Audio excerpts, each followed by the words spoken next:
texto de Cântico dos Cânticos, ou Cantares de Salomão, capítulo de número 2, a partir do versículo 10. Do versículo 10 até o versículo 13. Se alguém tiver na noite e puder me ajudar, eu agradeço, por favor. Cântico dos Cânticos, ou Cantares de Salomão, capítulo de número 2, do versículo 10 ao versículo 13. Como eu estou numa igreja profética, e eu sei que é uma igreja profética, esse texto é também um texto profético. Então eu lhe peço que nessa hora o Espírito Santo lhe dê discernimento para entender essa palavra no nome de Jesus. Cântico dos Cânticos, ou Cantar de Salomão, capítulo 2, do versículo 10 ao versículo de número 13. Está escrito assim: o meu amado fala e me diz: levanta-te, amada minha, formosa minha, e vem. Vê, já passou o inverno, as chuvas cessaram e se foram. Aparecem as flores na terra, o tempo de cantar chegou, e a voz da pomba ouve-se em nossa terra. A figueira já deu seus figos, e as vides em flor exalam o seu aroma. Levanta, amada minha, formosa minha. E tem uma tradução, uma versão que diz: e vem comigo. No versículo 10 ele diz: o meu amado fala e me diz: levanta, amada minha, formosa minha, e vem. No versículo 3 o finalzinho diz: levanta, amada minha, formosa minha, e vem comigo. O livro de Cântico dos Cânticos, ou Cantar de Salomão, está entre os livros poéticos da Bíblia Sagrada. Mas é interessante que esse livro, que quase não foi reconhecido como um livro inspirado pelo Espírito Santo, por ter uma linguagem sensual, uma linguagem de um prazer, de um relacionamento entre homem e mulher, que de forma teológica, mas também profética, fala a respeito da Sulamita com Salomão, mas também traz a ideia de Israel como esposa e de Deus como seu esposo. Para a visão do Novo Testamento, essa amada representa a igreja, a noiva, como eu percebi nas peças que tiveram aqui, e o amado fala sobre o noivo. O versículo 10 e o versículo 13, eles são versículos paralelos. Ele está falando de um relacionamento, de uma conversa entre um noivo com a noiva, onde o amado diz para a amada: levanta, amada minha, formosa minha, e vem. E no versículo 13, esse amado que encontra com a amada, ele já não está chamando para as núpcias, mas no versículo 13, o tempo da núpcia já passou.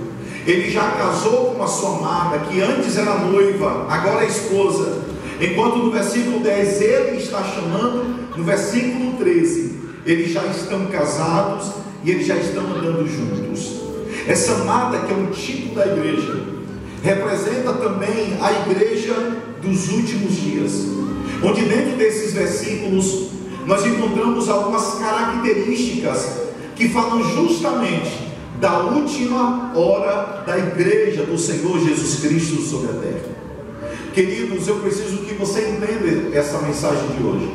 Entenda porque as dezenas de profecias messiânicas e as dezenas de profecias escatológicas que falam sobre o fim dos tempos, a respeito daquilo que antecipa o arrebatamento e a segunda vinda do Senhor Jesus, escute isso, todas elas já se cumpriram.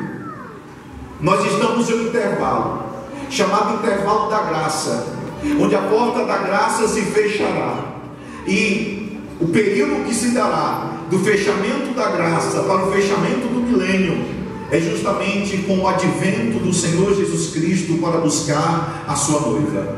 Isso pode acontecer a qualquer momento, porque se tem uma característica do arrebatamento, é que o arrebatamento ele é secreto e o arrebatamento é iminente.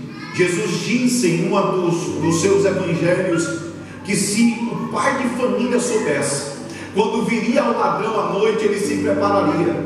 Assim ele está mostrando que quando ele não sabe quando vem, essa volta é uma volta de surpresa, uma volta iminente e uma volta secreta. Mas o ambiente em que ele vem buscar a sua noiva está no versículo de número 11, quando ele diz: vê, o inverno passou. Primeira característica para que o amado venha buscar a sua amada é que o inverno vai passar. O inverno na Bíblia tem uma simbologia de tempos difíceis, de tempos trabalhosos. Em Mateus, no capítulo 24, versículo 20, Jesus disse que a nossa fuga não aconteça no inverno. O inverno em Israel, tem gente que não sabe, mas o inverno em Israel castiga. O Monte Hermon chega a nevar. A gente pensa que Israel é só um lugar com muito calor, mas quando você chega perto do Rio Jordão, o Monte Hermon neva, tem ursos ali. Ele está dizendo que o inverno é um tempo trabalhoso, um tempo difícil. Fala de um tempo de frieza espiritual. O apóstolo Paulo, escrevendo a sua carta a Timóteo, ele fala que nos últimos dias os homens serão amantes de si mesmos, serão despresunçosos, maldizentes, que terão comichões nos ouvidos quando ouvirem a palavra do Senhor. É o tempo em que a igreja está vivendo, um tempo que ainda há pessoas que não ficam firmes no Senhor. Um dia elas estão firmes, outro dia não estão firmes. Elas são crentes enquanto algumas estão na igreja, mas quando estão fora da igreja não vivem mais o Evangelho. Elas entram no Evangelho, mas o Evangelho não entra nelas. Elas querem viver uma vida de qualquer jeito, porque é um tempo de frieza espiritual. Por isso que a segunda carta que Paulo escreve a Timóteo, no capítulo 4, 21, ele tem ali como portador Lucas. Ele diz: olha, antes que venha o inverno, traga-me os pergaminhos e minha capa. Ele está dizendo que o inverno vai chegar, será rigoroso. Eu preciso da minha capa para poder aquecer. O que Paulo está dizendo é que há uma mudança de estação. Eu quero, como estou na igreja profética e apostólica, nós vamos mudar de estação, irmãos. Em breve a igreja vai mudar de estação. Mas olha a palavra que eu tenho. Eu não vim aqui para ser deprimente ou para ser pessimista, porque o texto diz que a igreja, antes de ser arrebatada, o inverno vai passar. Diz: vê, o inverno já passou. Isso significa que ainda que nós estejamos em um cenário de muita frieza espiritual, antes da igreja ser arrebatada, ela vai ser tomada pela glória de Deus, por um tempo de avivamento, por uma efusão do Espírito Santo do Senhor. Por isso que o tema dessa conferência é: o Espírito e a noiva dizem vem. Enquanto a igreja estiver na terra, o Espírito Santo não só está sobre a igreja, mas o Espírito Santo está na igreja. Eu creio em duas coisas que acontecerão antes que haja o arrebatamento da igreja. Primeiro, um grande avivamento. E a segunda coisa que vai acontecer, um tempo de grande prosperidade sobre a igreja. A igreja que tem o coração no reino de Deus, Deus vai trazer provisões, liberações sobrenaturais, os tesouros escondidos, as riquezas encobertas. Nós teremos acessos aos depósitos celestiais, para que o reino do Senhor avance. Irmãos, tem gente que tem medo de falar de prosperidade.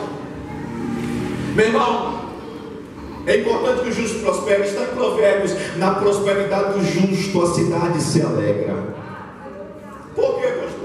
Porque quando o ímpio prospera, ele promove prostituição. Quando o ímpio prospera, ele promove o uso de drogas, orgias. Mas quando a igreja prospera, é diferente, irmãos. Eu quero profetizar, não sei se pode, mas Deus vai levantar milionários dentro dessa igreja em nome de Jesus, que serão promotores e financiadores do reino de Deus. Meu Deus do céu, pastor, você vai pregar isso, meu irmão? É o que Deus tem para você em nome de Jesus. Imagine se nós tivéssemos milionários aqui, e já está tendo em nome de Jesus. Nós teríamos escolas em poções com princípios cristãos.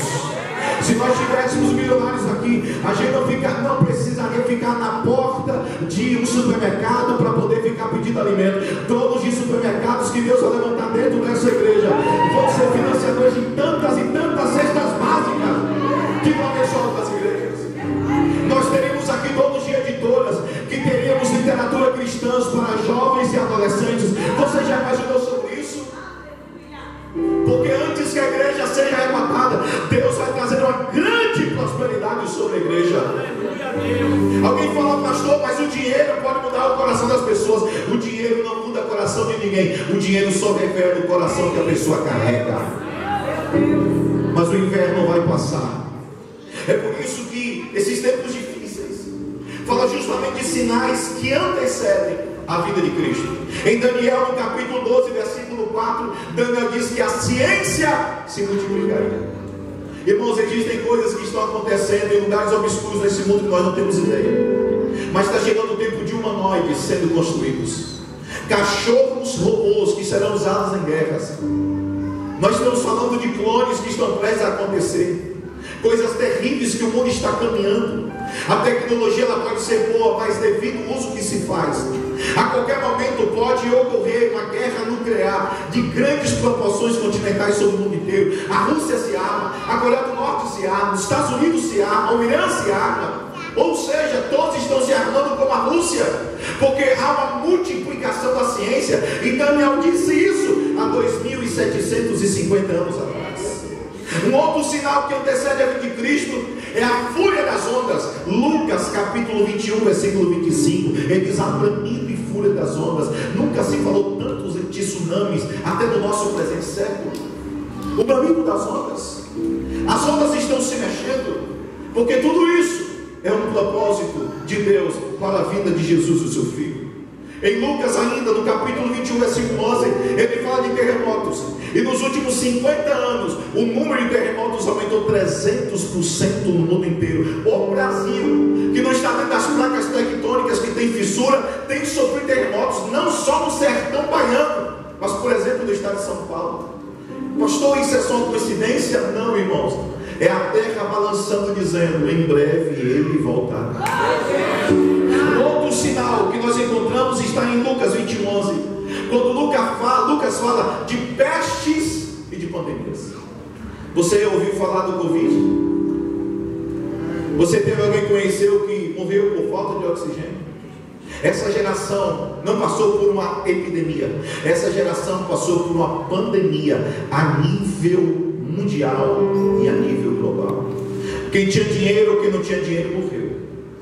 Ou negro ou branco, homem ou mulher, erudito ou leigo, pobre ou rico. Eu conheci gente que tinha o melhor plano de saúde, mas morreu porque não tinha oxigênio.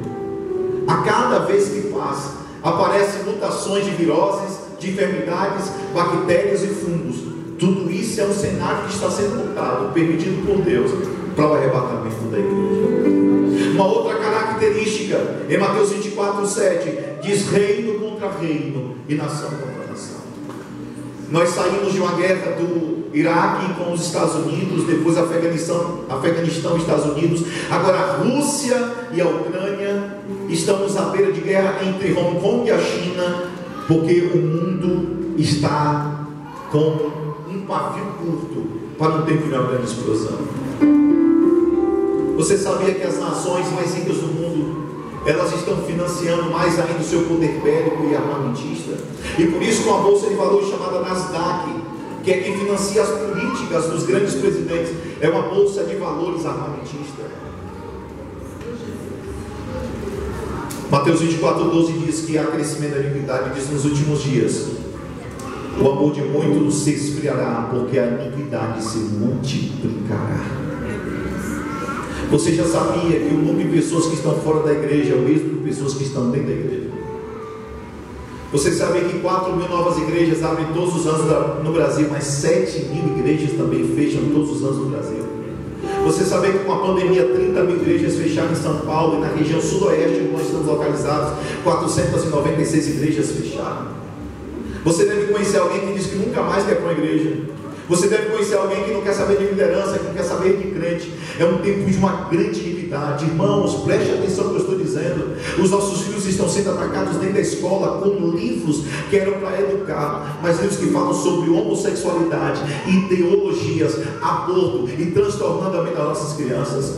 Há uma campanha bilionária para atrair os nossos filhos pela Netflix, por redes streams, por várias séries que nós encontramos. Hoje ninguém consegue mais assistir uma novela. E por quê? Crente não tem que assistir novela de jeito nenhum. Mas a novela hoje ela tem algumas características: adultério, prostituição, traição, homossexualidade, ideologias, onde a criança de 12 anos tem poder de mudar seu próprio sexo.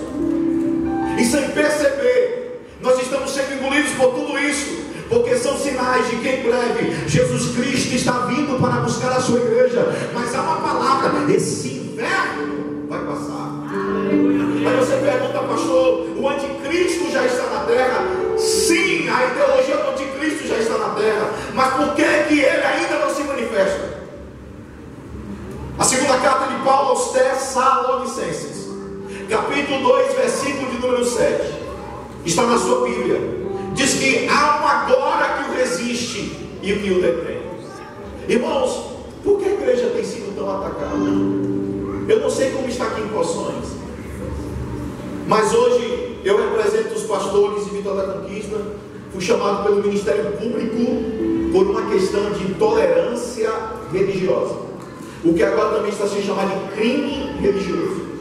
Eu tive que prestar depoimento a uma promotora do Ministério Público Municipal sobre um pastor que estava pregando a palavra e alguém entendeu que estava sendo agredido verbalmente pela pregação do Evangelho. Você sabia que hoje no Instagram, dependendo da página, você não pode falar glória a Deus porque você é censurado? Você sabia que páginas que falam de Jesus, eles estão fazendo cair as divulgações e também os seguidores? Você sabia que a igreja, pelotão de resistência para esse mundo que está perdido? Irmão, quando a igreja sair, esse mundo vai virar um caos. Mas sabe o que está detendo o avanço do anticristo e das ideologias? É porque a igreja ainda está aqui. É porque o Espírito Santo está sobre a igreja. Irmão, oh meu irmão, meu Deus, vocês estiveram orando aqui. Quantas orações estão sendo feitas para famílias serem salvas? Quantas orações estão sendo feitas para jovens serem restaurados? Quantas igrejas estão sendo levantadas para serem respostas de ação social, levando pão a quem precisa e salvando milhares de pessoas no Brasil inteiro? Você acha que o inferno está satisfeito de saber que milhares de pessoas estão sendo salvas pela igreja? Ele quer que a igreja seja destruída, mas ele não tem poder para tocar na igreja. Eu vou preparar aqui para você dar glória, aleluia. 1 João capítulo 3, versículo 8: não demorar para o diabo, porque está escrito que o Filho de Deus se manifestou para desfazer todas as obras do diabo, irmão. O diabo não pode tocar em você, não pode tocar na tua casa, não pode tocar em nada. Você está protegido e guardado por Jesus. 1 João 4,4: maior é o que está em nós do que aquele que está no mundo. Isaías 54:17: nenhuma arma forjada contra ti prosperará. Números 23:23: não existe encantamento contra o meu povo. Pode o inferno todo se levantar, não vai conseguir lhe tocar. Você está guardado pelo sangue do Senhor.